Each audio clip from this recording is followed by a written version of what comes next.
We're in the study where my father worked for many of his years of his life, and particularly for the last years of his life. This is the bed that he slept in.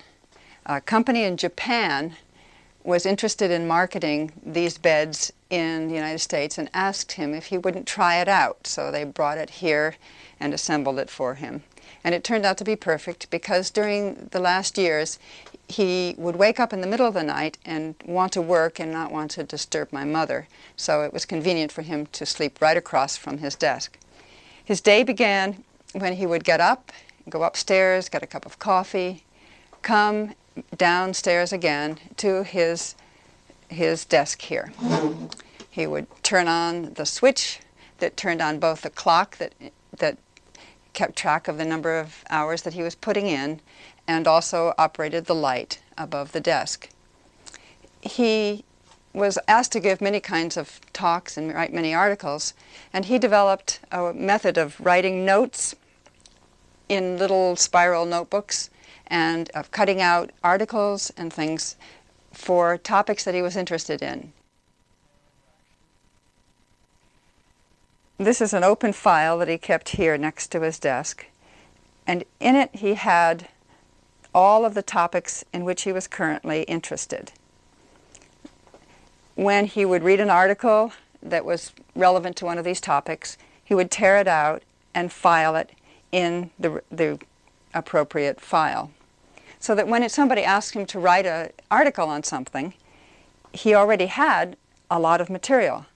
So if somebody asked him to write an article on ethics, for example, he'd pull out his ethics file, and in here would be everything from letters to his handwritten notes of comments that he'd thought about, to articles cut out from newspapers. In this case, there's even a whole book on ethics that's filed in this folder. He would take all these materials, read them over, and start working on an outline. He did outline first. When I remember him working on very large, like computer draftsman sheets or something, with his outlines, and they were not real neat. This is a draft of an article with 5.1, 5.2, so there were obviously sections that were going to go into the final thing. In the later years, my father would write his outlines with a system that he described actually in an article. You had a plastic, like a cover of a notebook really, and he would Scotch tape the various different parts of the outline, and they overlapped very much like the current outline programs in a word processor. So he would have 3 and 4 is 2 sciences, and if you wanted to look at that section, he would simply lift the card and there was the details for that section. But he could see the overview in the fact that they were just the main topics were visible when the cards were overlapped. When he had finished a first draft, he would dictate onto the dictaphone, which is, of course, doctored with a little piece of wood here so that the cord would stay where it should stay. And then he added markers for stop and for reverse and fast forward, because it was difficult for him to read these little words. So he made it easy for himself by putting marks that would make it easy to use. When he completed a tape, he would give it to the secretary, who then would type it up into a draft. He edited the drafts very heavily, as you can see, and then he would throw the previous draft into this box after he had dictated the next version on another tape for the secretary. Here is a copy of just the drafts as he threw them as he was finished. You can see that even when it's been typed,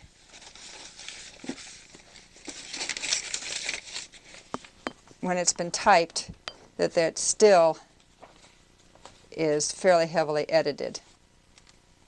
This one is dated 7/21/90. He gave the talk on, would have been August, so this was fairly close to the end. It's very heavily edited. From this, he would again dictate a copy for the secretary. The secretary, of course, had the manuscript on disc, so she didn't need to type everything over again. She could follow along and just make the changes. And then he would get another, well, still more. Quite a lot of change. And here's when he's cut a page and added a little section. So you can see it's still got a lot of changes. And this would have probably been at least a 10th draft.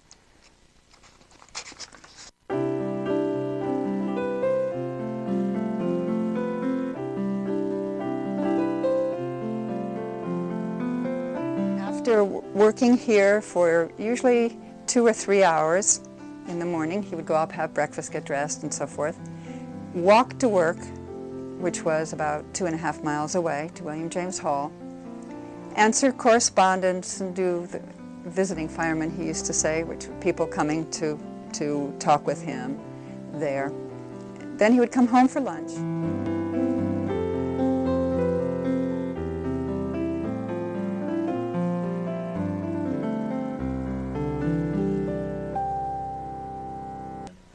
The regimen of his day, very, very structured. I don't know if the alarm was set or if he just automatically woke up, but he was out of bed at 20 to 5 every morning, Christmas, New Year's, whatever.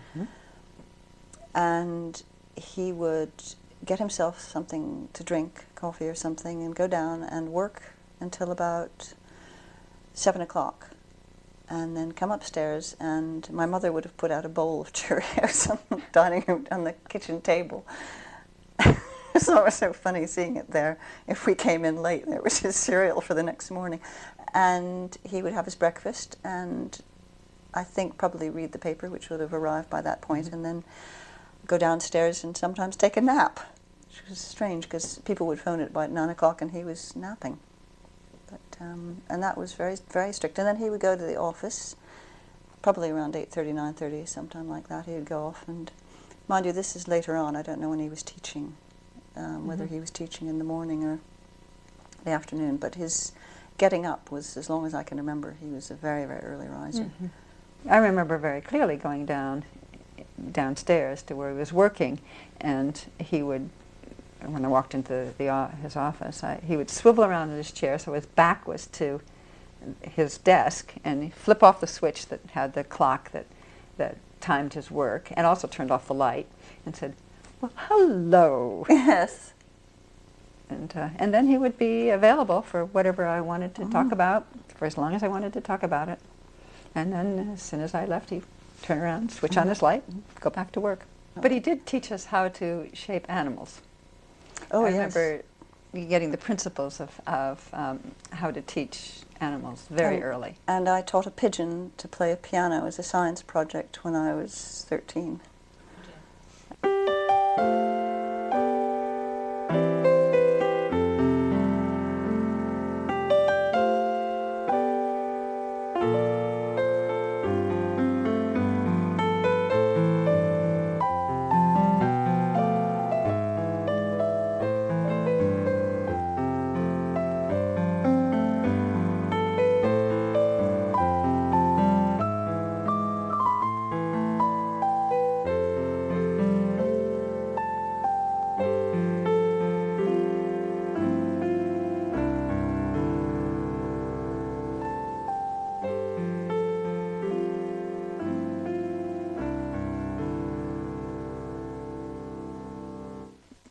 Then he would come home for lunch, and in the afternoon he was very careful not to do anything which would require difficult thought or a lot of intellectual effort, because he felt it was very important to rest so that he would be in top physical peak condition for the next morning's session of writing.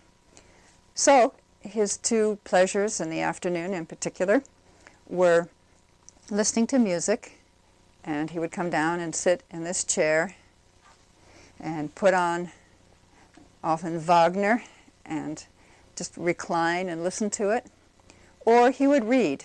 When he read, he avoided things that were very difficult to read in favor of light reading, murder mysteries, light things of that sort, magazines and so forth. He had difficulty with his eyesight in the later years, so he bought this magnifying glass. It was on an arm, but he couldn't adjust it so that it was exactly where he wanted it. So he made up this system. He put wood on, he glued the whole thing, you could see with hot glue here, onto a wooden frame with these arms, which were also hot glued, ran fishing wire up to the ceiling, over to the wall, and down to some weights.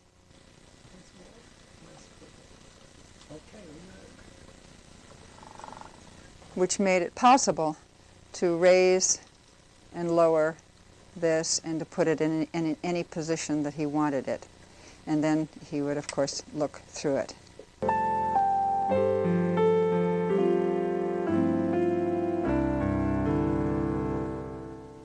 Bacon says, nature to be commanded must be obeyed. It's a very important point. It works in physics and chemistry. Before you can do anything with physics or chemistry, you must discover what physics will allow you to do. You have to. The world teaches you how to manipulate the world, but unless you are willing to do what the world tells you to do, unless you're willing to obey the world, you will never make the world behave. And then when you deal with organisms, it's even more so the case. I remember when I first started working with rats in my first experiments, I would arrange an experiment, and I would expect to get a certain shaped curve. I wouldn't get that, and I would get so furious. Why don't you do what you're supposed to do? Damn the rat. The rat is supposed to deal with it. And then I realized finally, nature to be commanded must be obeyed. The rat is always right. Whatever the rat does, it should do, but I had not arranged the right conditions.